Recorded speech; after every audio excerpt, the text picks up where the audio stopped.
بسم اللہ الرحمن الرحیم۔ السلام علیکم ورحمۃ اللہ وبرکاتہ۔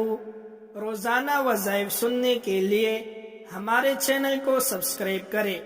ماہ شعبان کے آخری منگل کے دن کا بہت ہی پاورفل وظیفہ ہے۔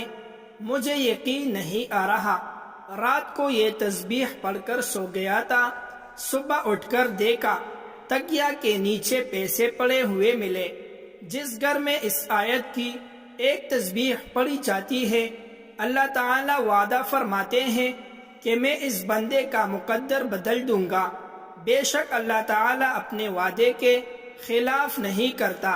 محترم ناظرین، آج میں آپ کے لیے بہت ہی مجرب اور خاص اور لاجواب قرآنی عمل لے کر حاضر ہوا ہوں۔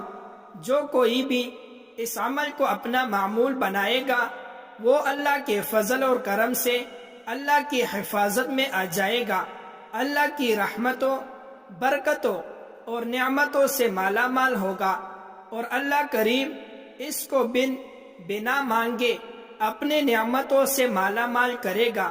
سب سے پہلے یہ کوشش کرے کہ اس عمل کو اپنی زندگی کا معمول بنا لے، اور اگر معمول نہ بنا سکے تو پھر آپ نے اس عمل کو 7 دن تک لازمی کرنا ہے۔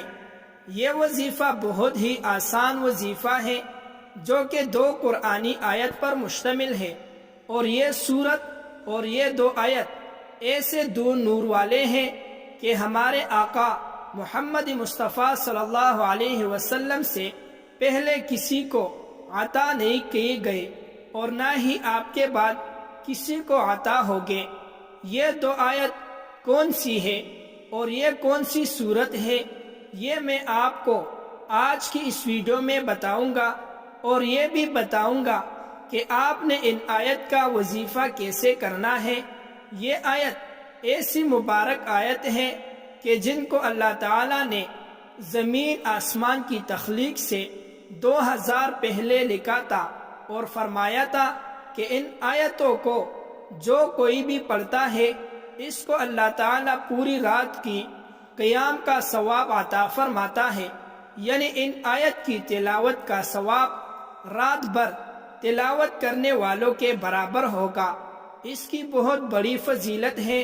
ان آیت اور اس سورت مبارکہ کی اس کی تلاوت کرنے پر رات کے تہجد ادا کرنے کا اجر ملتا ہے، اور ان آیت کی فضیلت کے بارے میں حضرت علی رضی اللہ عنہ اور حضرت عمر رضی اللہ عنہما کا فرمان مبارک ہے کہ جو بھی بندہ عقل مند ہوگا، وہ ان آیتوں کو پڑھے بغیر کبھی نہیں سوئے گا، کیونکہ یہ آیت اللہ تعالیٰ نے اپنے پیارے حبیب محمد الرسول اللہ صلی اللہ علیہ وسلم کو اپنے عرش کے خزانوں سے عطا فرمائی ہے۔ معلوم ہوا کہ یہ 2 آیت جو بھی پڑھے گا، اس کے بعد جو بھی دعا کرے گا، وہ دعا قبول ہوگی۔ میرے عزیز بہن اور بھائیوں، یہ تھی مختصر فضیلت ان آیت کی، جن کا علم میں آپ کے لیے لایا ہوں۔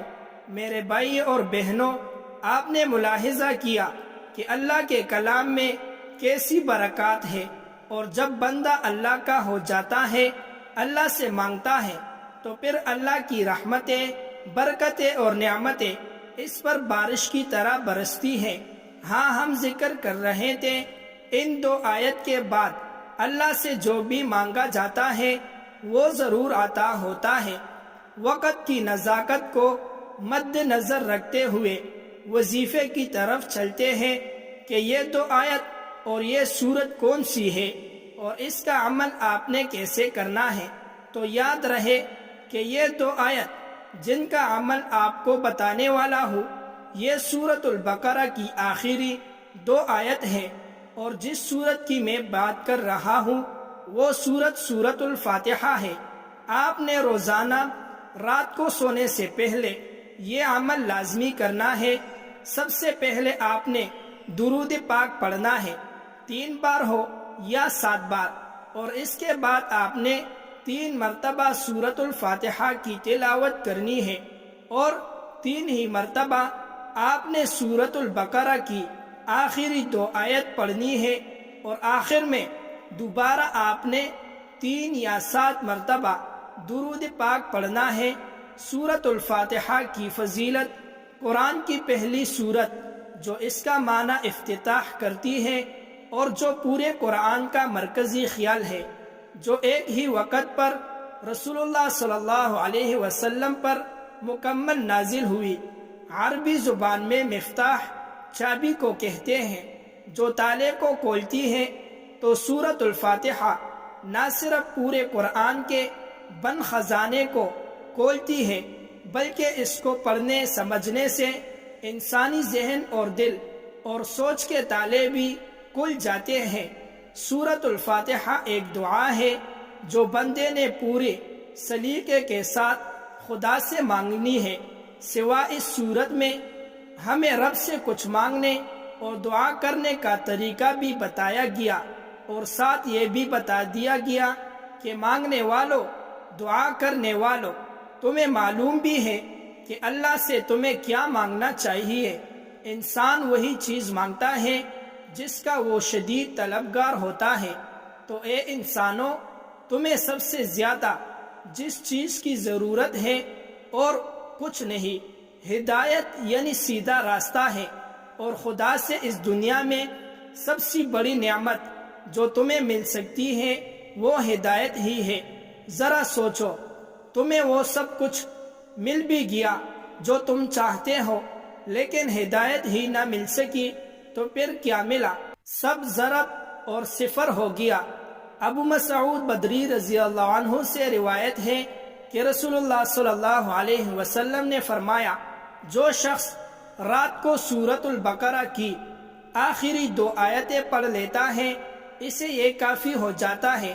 نبی علیہ الصلوۃ والسلام بتا رہے ہیں کہ جو شخص رات کو سونے سے قبل سورۃ البقرہ کی آخری 2 آیتیں پڑھ لیتا ہے، اللہ تعالی ہر قسم کے شر اور ناپسندیدہ اموروں سے اس کی حفاظت فرماتا ہے۔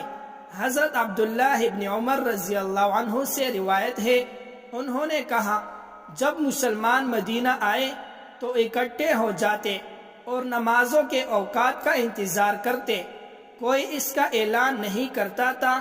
ایک دن انہوں نے اس کے بارے میں گفتگو کی تو بعض نے کہا، عیسائیوں کے گھنٹی کے مانند 1 گھنٹہ لے لو، اور بعض نے کہا یہودیوں کے کرنا جیسا کرے۔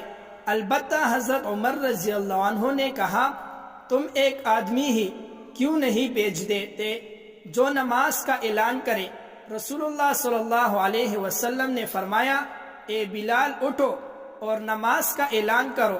محترم ناظرین، تمام احباب خصوصاً نماز کا اہتمام لازمی کرے، کیونکہ نماز پڑھنا ہر مسلمان مرد اور عورت پر فرض ہے۔ نماز ہمیں بے حیائی اور برائی سے روکتی ہے۔ اللہ تعالی ہم سب کو 5 وقت کی نماز باجماعت ادا کرنے کی توفیق عطا فرمائے۔ اس وظیفے کے بعد اور جو بھی آپ کی مراد ہے، اس مراد کے لیے دعا مانگنی ہے۔ جو مقصد ہے مانگنا ہے، اور دعا مانگتے مانگتے آپ نے سو جانا ہے۔ اس عمل کو روزانہ رات کو کیا کرے اور اللہ سے مانگے، انشاءاللہ ہر مراد پوری ہوگی۔